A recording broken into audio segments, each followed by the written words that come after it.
Se é obra da Copa, não, aí pode, não precisa nem licitação. Pô, vamos parar de brincar com o dinheiro público, né? Estamos conversando com o professor Adriano Strasburger, coordenador da ONG Observatório Social aqui em Lajeado, que faz parte de uma rede nacional. Isso. Professor Adriano, fale para nós um pouquinho ainda de como que o cidadão, que provavelmente se sente muito incapaz de participar, de fiscalizar, de entender até mesmo esses processos. Como é que o Observatório Social colabora nesse sentido? Na verdade, o Observatório Social é uma entidade totalmente aberta ao cidadão, trabalha basicamente com voluntariado, né? Não existe nenhuma taxa de filiação ou de participação, não, absolutamente gratuito, e a gente faz questão que o cidadão venha, participe. Hoje de manhã, inclusive, tivemos uma nova reunião, onde foi basicamente, a pauta foi o relato das nossas participações, tanto no encontro nacional, quanto no encontro estadual que nós tivemos há 15 dias atrás também em Porto Alegre. E o objetivo principal do observatório é justamente a questão de monitorar a gestão pública local, né, tanto executivo quanto legislativo, e tentar fazer, eu diria assim, fazer tipo uma ponte de ligação entre o executivo ou legislativo e a sociedade, porque um dos pilares básicos do nosso monitoramento é a gestão orçamentária, né? E a gestão orçamentária significa dizer, bom, o município gastou tanto na educação, tá, mas e aí? O que repercutiu isso da prática, né? Ou, o custo da saúde está aumentando cada vez mais. Bom, mas peraí, mas continuam as filas para os postos de saúde. Ainda saiu uma reportagem nesses dias na imprensa dizendo que o pessoal está às 2 da manhã na fila para conseguir ficha. Pô, alguma coisa está errado. Se gasta tanto e ainda assim existem problemas. Ou se gasta errado, ou tem algum problema que a gente vai ter que entender. Então, esta é a ideia que o Observatório está tentando trazer. Trazer as informações, vamos dizer assim, mastigar as informações oficiais que estão normalmente dentro dos balancetes cheios de códigos e que ninguém entende nada, né? E transformar isso em algo entendível para o cidadão comum e aí sim poder avaliar o que isso repercute em termos de efeitos sociais. E esse é o papel do Observatório. E por isso eu digo, o Observatório está totalmente aberto para a participação do cidadão comum, não precisa ser representante de entidade, qualquer cidadão pode participar e será muito bem-vindo. Hoje, inclusive, na nossa reunião, teve, por exemplo, uma pessoa, também aposentado agora, mas enfim, ele era empresário e tal, já está aposentado faz mais tempo. E certa vez ele viu uma reportagem do Observatório no jornal e começou a me perguntar sobre o Observatório. Tá, mas o que vocês fazem? Não sei o que, eu expliquei isso assim. Mas isso me interessa de perto, eu gosto exatamente disso aqui, de ver a transparência, coisa. Eu digo, então te convido para participar. Hoje de manhã ele esteve lá pela primeira vez, adorou, porque realmente o papel do Observatório é tentar fazer esta transparência que falta muitas vezes no setor público, não por não desejar, mas porque a legislação exige só que ele publique aquele balancete, ponto final, mas não precisa. Mas para o cidadão isso é grego, né? Então, nós temos que tentar fazer com que ele entenda que está sendo gasto tanto na educação, tanto em pessoal, tanto em investimentos, e aí sim podemos entender por que o processo está tão complicado em termos de trânsito, por que está tão complicado na saúde e por aí afora. Ou seja, parece que aí tem mais trabalho para o cidadão. Não basta pagar os impostos, tem que ir atrás, fiscalizar. Aliás, isso até foi uma boa lembrança. Um dos palestrantes no Encontro Nacional evidenciou exatamente este papel. Dizer assim, há pouco tempo atrás nós começamos a ouvir que o cidadão tem que ser mais participativo, mas para isso foi chamado o tal do orçamento participativo. Dizer, ele está errado. Está errado isso. Todo mundo ficou olhando, como está errado isso? Se todo mundo anuncia, vamos participar, vamos fazer a comunidade participar do orçamento participativo, não sei o quê. Dizer, não, tem que começar a participar antes do orçamento participativo. Porque quando se fala em orçamento participativo é porque as dotações já estão definidas. O cidadão tem que começar a participar lá quando se começa a discutir as primeiras ideias. O que nós vamos fazer na saúde? Agora sim, nós vamos instalar, sei lá, marcação de consultas por telefone. Bom, então tá. Então nós temos que contratar telefonistas, temos que contratar novas linhas telefônicas, não sei o quê, e vamos projetar isso em termos de custo para jogar dentro do orçamento. Fazer parte do processo, desde o nascimento da ideia. Exatamente. Adriano Strasburger, muito obrigado por estar conosco aqui no programa. Esperamos poder conversar mais vezes. E, sem dúvida, é algo que deve nos animar.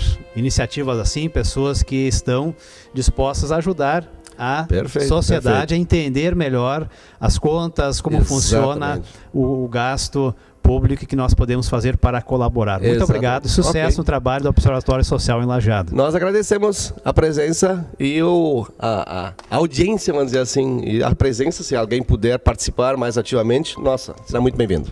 Ótimo, obrigado.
Olá, convido ao momento de reflexão.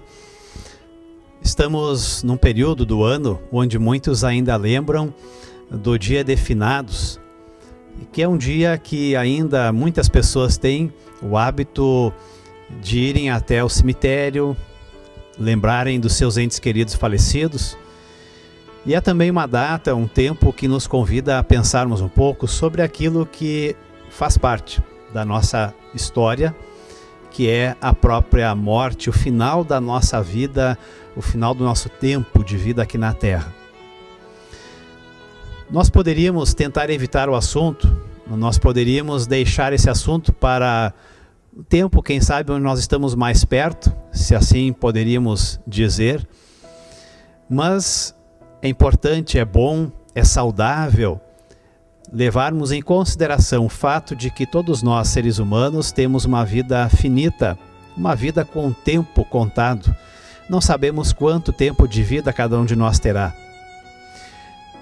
Se assim nós levarmos em consideração, poderemos valorizar, quem sabe ainda mais, cada dia de vida, cada momento, cada ano.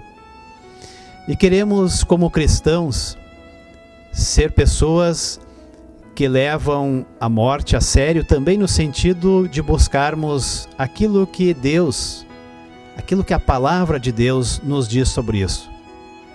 O que será que Jesus Cristo, por exemplo, falou sobre a morte? Muitas vezes especulamos, falamos alguma coisa e até mesmo brincamos sobre aquilo que vem após a morte. Às vezes dizemos, ninguém voltou de lá. Na verdade, Jesus Cristo, Ele conhece a vida, conhece a morte. Jesus Cristo conhece os dois lados, podemos assim dizer. No Evangelho de Lucas, no capítulo 20, nós temos relatado um encontro, uma conversa sobre a questão da ressurreição. Um grupo de pessoas chamados saduceus, que não acreditavam na ressurreição, queriam saber de Jesus o que ele pensava sobre uma lei antiga do Antigo Testamento, que dizia que uma viúva que não teve filhos deveria se casar com o irmão do seu marido falecido, para que assim tivesse filhos e assim sucessivamente, se necessário. Perguntaram então a Jesus, depois da morte, com quem essa mulher ficará na eternidade após a ressurreição. Era uma pegadinha. Vejam o que Jesus respondeu. Ele disse: nesta vida os homens e as mulheres casam, mas as pessoas que alcançam a ressurreição e a vida futura não vão casar lá, pois serão como os anjos e não poderão morrer. Serão filhos de Deus porque ressuscitaram. Deus é Deus dos vivos e não dos mortos, pois para Ele todos estão vivos. Jesus diz claramente que existe uma realidade pós-morte, uma realidade depois do fim da nossa existência aqui na Terra. Certamente é uma realidade que vai muito além da nossa capacidade de explicação, da nossa capacidade de comprovarmos pelos nossos métodos que isto é verdade. Jesus, ele morreu na Sexta-feira Santa e no domingo ele ressuscitou e ele conviveu com muitas pessoas após a sua ressurreição e por isso seus seguidores registraram este fato e registraram aquilo que Cristo ensinou, de que quem nele crê, ainda que morra, viverá. Amigo, amiga, todos nós acreditamos em alguma coisa, mesmo que seja que a nossa vida termina no túmulo. Jesus Cristo, Ele nos traz uma outra realidade e convida a crermos, a confiarmos nessa realidade que Ele promete para nós. Ou seja, Cristo diz que após a nossa morte haverá um novo tempo, um novo céu, uma nova terra. Aí nós seremos pessoas ressuscitadas, recriadas. Teremos um novo corpo, um corpo espiritual, e nós passaremos a viver uma vida nova, eterna, junto ao nosso Pai Celeste. Essa promessa quer nos deixar animados, confortados, esperançosos e pessoas que aproveitam bem a vida, que vivem ela com cuidado, com amor, com alegria, pois um dia nós seremos encontrados pelo nosso Pai Celeste e Ele, no juízo final, quer nos dar por graça a promessa, o presente de estarmos com Ele para todo sempre. Por isso, vamos de fato crer, confiar de que Jesus Cristo morreu, ressuscitou para ser o nosso Salvador, aquele que nos abre as portas para a vida após a morte. Que esta certeza acompanhe a todos nós. Amém.